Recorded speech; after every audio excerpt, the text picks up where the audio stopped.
There's a giant eyeball running around impregnating women, and nobody cares but me.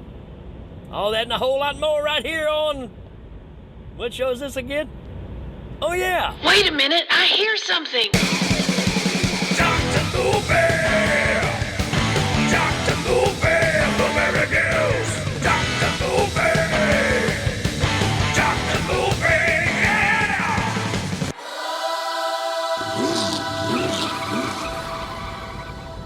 Hey, everybody, welcome back to another episode of Dr. Movie, where we are talking about movies while driving down the road. We watch them so you don't have to. Got another unusual one for you.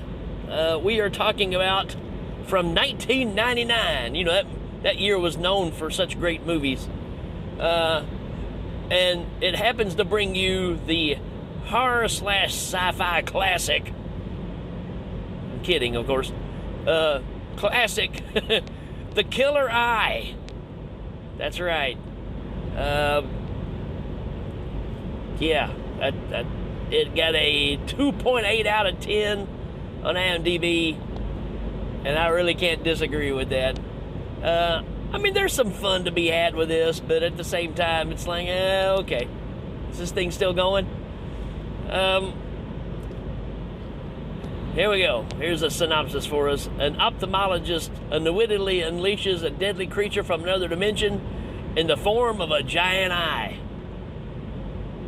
There you go.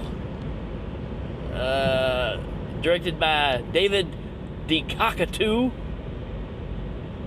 What else did he give us?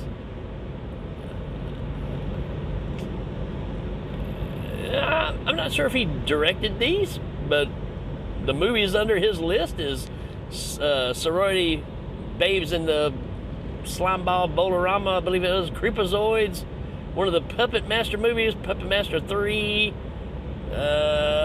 Okay, so a bunch of lowbrow, some Full Moon productions. Okay, I'll give you that. Yeah, director of Puppet Master 3 is what pops up when you first bring up his name, so, okay.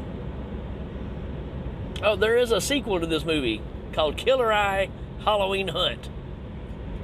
I don't know we'll be checking that one out. I don't really see okay, here we go, why to watch. It's dangerous, frightful, and horrific. I don't think we watched the same movie, to be honest. Here we go, this is more like it. Such a ridiculous fun concept, perfect fodder for a cheesy sci-fi flick, directed by David Cockatoo. Okay, Cockatoo. That's hard to say. Cockatoo as well. You might want to thrown that one in there instead of two, you know, just to keep it a little less like you got a speech impediment. As far as the cast, I don't know any of these people. Let's just see what happens. Nanette Bianchi. Hey, she's known for The Killer Eye and the making of The Killer Eye. So yeah. Jonathan Norman, who is our scientist in the movie, is known for nothing else. Jacqueline Lavelle, who's kind of the hottie of the movie, was in Head of the Family. I knew her for something. I couldn't place it while watching it. So she was in Head of the Family, which I did on this show. That's pretty much it. She was in Hideous as well. Which, did I do Hideous? I can't remember. If not, I'm sure it's on the list. Also for The Killer Eye. So there you go. That makes sense to me now, because I kept saying, man, I know her from something. She plays Rita. And it says Linnea Quigley on here, but I don't remember seeing her. There's not a big cast in this. Anywho, we'll get on with it. Yeah, scientist down in his basement hires a young guy to come in so he can do an experiment on him. He puts some drops in his eyes, and gets him to look into a telescope, which is supposed to be some kind of machine that helps you see into another dimension. But it's, let's face it, folks, it's just they put a laser light on top of a telescope. That's what it is. And something goes horribly wrong, and dude's eye pops out of his head. I guess it is the house of the eye. And for some reason it grows abnormally large. After looking through the telescope, his eye freaks out, and supposedly it's a creature from another dimension, and it's a big giant eye. And when I mean giant eye, I mean, like, you know, it's as big around as, I don't know, a disco ball at Studio 54. I mean, it's a good size eye, right? Stands upright. It's as tall as a normal person. While this eyeball is coming into fruition, the scientist is having an argument with his girlfriend or wife, who is paying the bills, who's also a hottie, who just wants attention. She just wants to get naked and have some fun, and he's like, I'm a scientist. I ain't got time for that crap. And, you know, which is understandable when you're trying to see into another dimension. I guess, you know, worldly pleasures of ours just don't really do it for you anymore. So, you know, she's messing around with two guys that live, I don't know, it seems like all these people live in the same house. Or maybe they're just next door to each other. But she's messing around with these two dudes that live next door. And I had to say, of course, these guys are just, I mean, they're big, dumb, jockey idiots. And they're like Beavis and Butthead, but in beefcake bodies. I don't know how else to say it. They're idiots. And, but she goes over there because, you know, she has a favor. And, you know, she's on the bed with one guy while the other guy's sitting there watching, and they're all still in their underwear. And these scenes go on for a long time. It's funny because during this whole thing on the bed, nobody's completely naked. And I thought, okay, so this movie is drawing it back.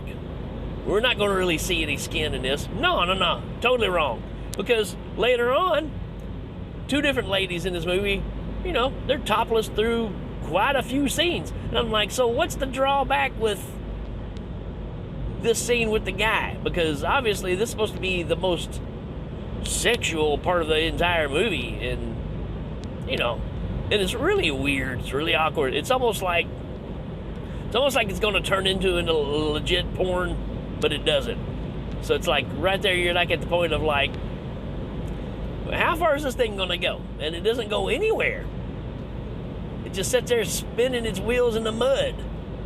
It's kind of weird and very awkward because you got one dude sitting in a chair at the edge of the bed with his socks and his underwear on, and he's like rubbing his midsection. He's not like touching himself. You know, he's just kind of rubbing his stomach and watching them on the bed, and it's just weird. Maybe it's just supposed to be. I don't know. But anywho, while that's going on, this young guy that's the experiment dies, and the eyeball is now popped out of his head, and it's full size. And while it's scanning around for knowledge, I guess, it sees a poster of a female reproductive system. And I guess it decides, hey, here's what I gotta do. So now he's running around trying to impregnate the ladies of the earth, which is just two in this movie. And, you know, you get these long drawn out scenes of naked women up against the wall with a tentacle up between their boobies and acting like they've been taken to another dimension because it's so good, I guess. And the eye is impregnating them, I guess. There you go. That's pretty much the gist of this movie. It doesn't go anywhere. You got characters you're like, yeah, I don't really care if they live or die. And at the end, they finally all come together and try to fight the eye. I mean, it's kind of it. very low budget. I mean, I think the eyeball looked pretty cool. What they did for the retina, which is like shooting lightning bolts all in it, which is literally one of those panels. I don't know if you guys remember these or not, but stuff sliding around in my car. If you went to Spencer's back in the 90s, they would have, you had the plasma balls and you had all these things, right? They had these flat panels that kind of worked like a plasma ball, where you put your fingers on it and these lightning bolts would come across it, and they would be in like purple or green or pink. And I remember seeing some DJs at the time that thought these were cool, and they would have them on their table. And that's what this is. They went to Spencer's and bought one of these and built a big eyeball and used this round part, plasma ball thing as the retina. So you can have lightning bolts floating around in it. And it doesn't look bad, really. If anything, the highlight of this movie is the eyeball looks pretty decent, even though you kind of feel like, it's pretty much just a statue that they built, and they had some tentacles that they flop around. This movie is made just like, and this could be what it's all about. It's made just like an old late 50s sci-fi B movie, because the creature is obviously not a well-built creature. The story moves along just like one of the old movies. Matter of fact, even for the beginning part, you don't see the eyeball. It's kind of a shadow in the distance kind of thing. Besides the sexual part, this feels like a tip of the hat to the old 50s, early 60s sci-fi movies that we all grew up watching, that we know are not really any good, but we watched them anyways. It's kind of what this is like. And, like I said, by the end of it, you've got all these people trying to team up together to fight the killer eye. It can body jump. So whenever it feels threatened, I guess it can shoot lasers out of its retina and shoot somebody in the face and then take over one of their eyes. I don't know. It don't make a lot of sense, but that's kind of what we're given here. And so you kind of get a jump around and can't find it, but it's always coming back out because it has to impregnate somebody, right? And so at the end you get all of our people kind of teaming up to fight the eyeball, and I'll just leave it there because you may want to see this one. I don't know. It's on Tubi, you know that, so you can check it out there. And I don't know. See what you think about it. It's very low budget, but it kind of drags. But at the same time, if you like the older style, like I said, 50s style sci-fi bad movies, it kind of works there. It just kind of fits right into that. I'll give this a 2 out of 5. Wasn't terrible. Acting was not the greatest. You can tell they weren't taking themselves serious, which I kind of like that when it's in the right kind of movie. And that's just kind of what you got here, right? I really don't know what else to say about this one, but like I said, you can check it out for yourselves. Let me know what you think. And as always, if you got recommendations of movies you want me to check out, just let me know. I'd be glad to do them. All right, folks, that's it for this episode. We will check you later. Dr. Movie!